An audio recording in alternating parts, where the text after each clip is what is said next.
like to thank the organizers for providing the opportunity to present in NUCA 2025. So, my talk will focus on indigenous development of radiolabeled somatostatin analogs for diagnosis and therapy of neuroendocrine tumors.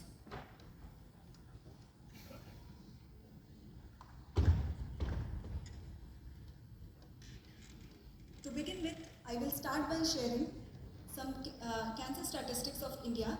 As already mentioned by Dr. M.R.A. Pillai, cancer is one of the leading causes of illness and death in India. According to ICMR data, the number of cancer incidences and related deaths remains high and increasing continuously every year. The number of estimated cancer cases for the year 2025 is estimated to be 15.7 lakhs, which is around 13% higher than that of 2020. Rising burden of cancer in India highlights the urgent need for effective cancer treatment strategies.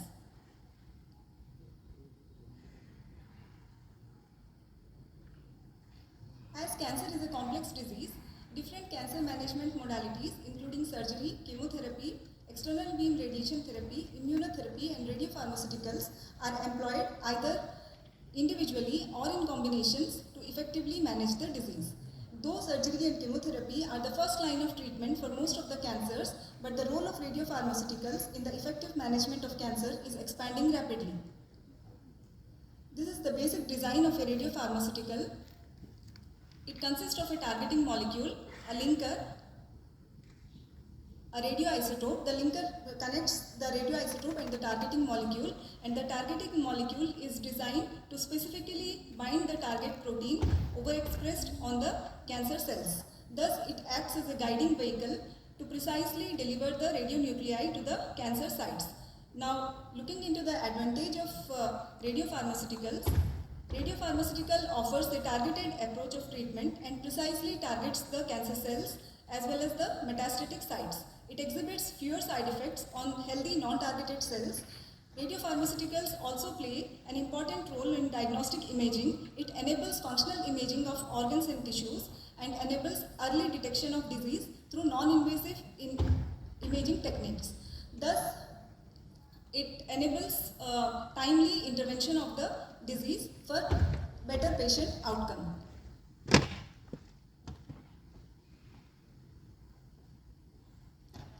Now, the targeting molecule in a radiopharmaceutical can be a small molecule or a peptide or an antibody.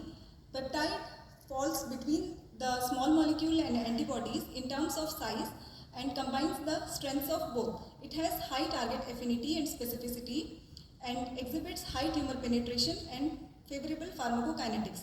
Peptides are easy to synthesize and stable towards chemical modifications and radiolabeling conditions. Thus, radiolabeled peptides are considered as promising tools for diagnostic imaging and therapy of various cancers. Several radiolabeled peptides have been developed and investigated for their potential towards various different types of cancers. Some of the important radiolabeled peptides in clinical trials are radiolabeled somatostatin analogs for targeting somatostatin receptors. These are the most successful radiolabeled peptides and widely used in nuclear medicine centers for imaging and therapy of neuroendocrine tumors.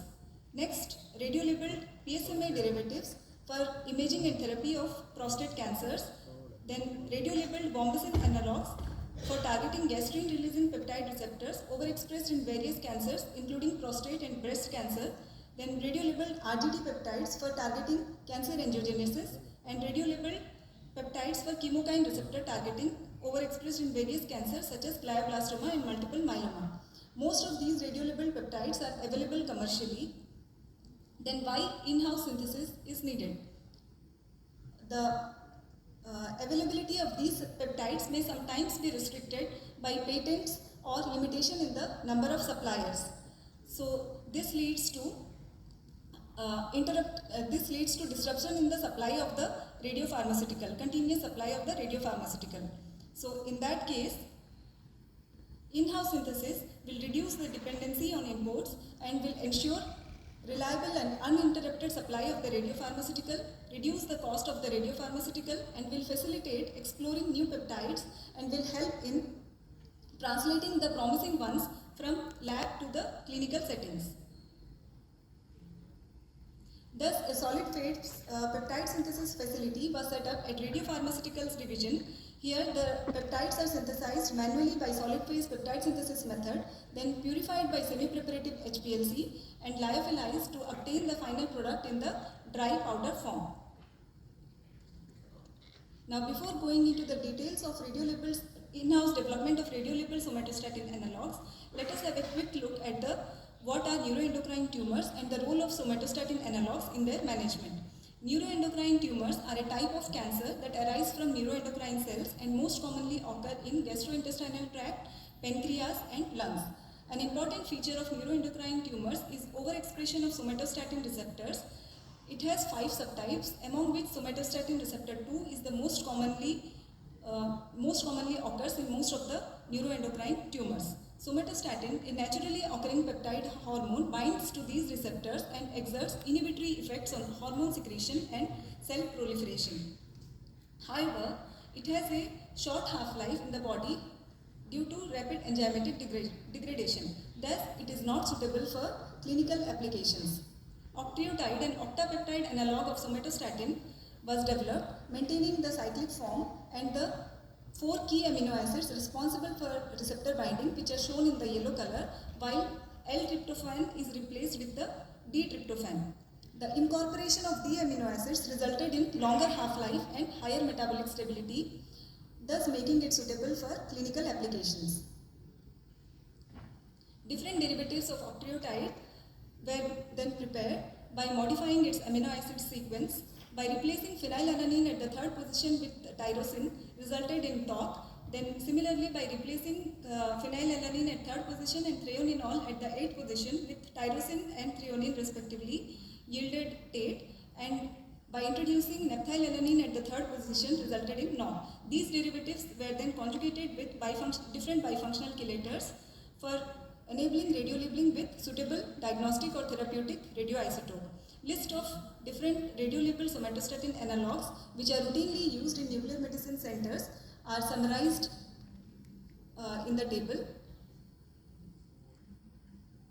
Now coming to the solid phase synthesis, first is the synthesis of Heineck Tate and Heineck TOC. The left side figure shows the synthesis scheme. The protected peptide chain was built on the resin by successive coupling and deprotection of the FMOC amino acids. Then cyclization was carried out by formation of disulfide bond between the 2 cysteine groups, and following that Heineck bifunctional chelator was conjugated at the end terminus of the peptide chain. Finally, the peptide was cleaved from the resin and purified by semi-preparative HPLC.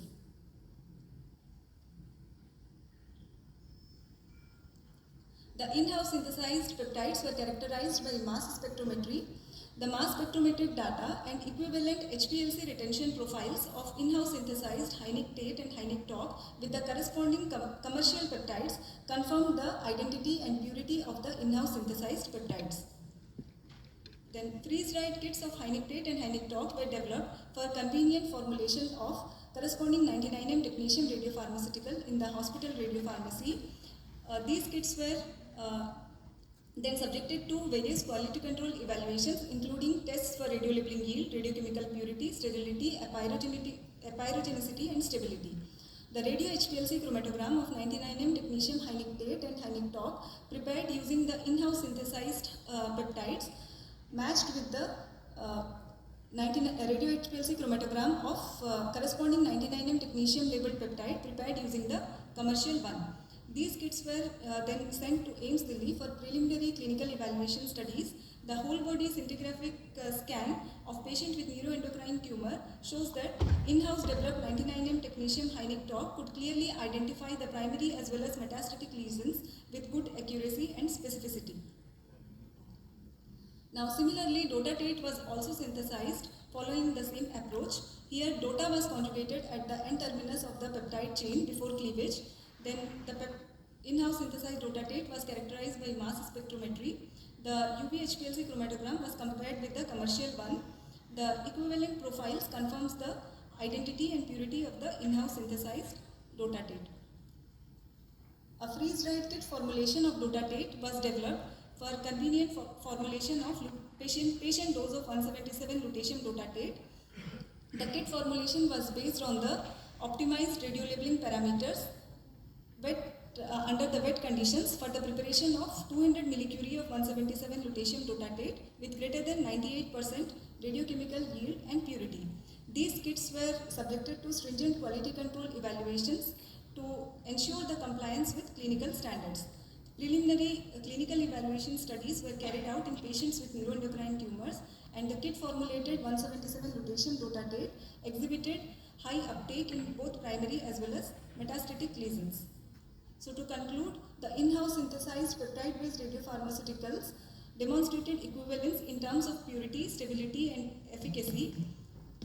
Then the preliminary clinical evaluation studies proved their potential for imaging and therapy of neuroendocrine tumors. Finally, in a broader point of view, indigenous development of radiopharmaceutical offers several advantages. It reduces the dependence on commercial suppliers, then it ensures sustainable production, and it offers a cost-effective alternative to the available commercial options. Thank you. Thank you, Dr. Kusum, for very informative lecture, and about that for keeping the time very much. We can take few queries, please.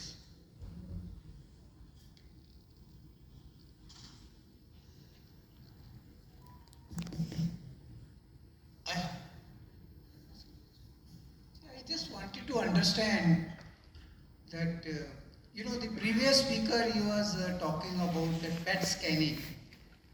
So you give that FDG to the patient and then you are able to find out wherever you have in the body your cancerous tumors or the cancer part. Now, the type of work which you are doing, let us say with lutetium dota, can you do a similar thing actually, or it is meant for something else? Sir, it is basically for, when we are using lutetium, it is basically for therapy. After the diagnosis, it is used for therapy. This is not diagnostic. No, here actually FDG not specific towards a particular cancer, but the peptides, they are specific for particular cancer.